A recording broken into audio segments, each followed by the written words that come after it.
sa zaradiť do spoločnosti tak, jak sa má. Nepochybuj o sebe, my nie sme márna masa. Rozumný jedinec, chalani, dievčatá, stávam sa za názorom tak, jak sa má. Mňa trápi to, že mnoho inteligentných ľudí, mnoho vzdelaných ľudí, ktorí v podstate sú aj rozhľadení, tak keď sa povie Róm, alebo keď sa nejakým spôsobom debatuje o Rómoch, tak automaticky vlastne sú schopní pripisovať také pocity kolektívnej viny. Ďalšia vec, čo ma tak trápi, je to, že ak sa hovorí o nastavovaní nejakých politík alebo o nastavovaní nejakých opatrení, tak vždy to nastavujú ľudia, ktorí ani nemajú šajnu o tom, že čo by sa malo nastaviť, čo by sa malo urobiť. Za 20 rokov na týchto politikách neparticipoval ani jeden Róm v podstate, alebo len veľmi málo.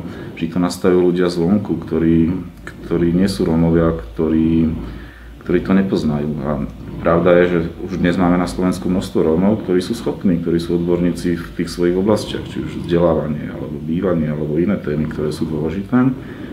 A títo ľudia stále nemajú priestor, dajme tomu. Nie? A tá spoločnosť, tak ako je nastavená, ich neakceptuje a ten priestor im nedáva. Som Tomáš Hrustič a stojím si za svojím názorom.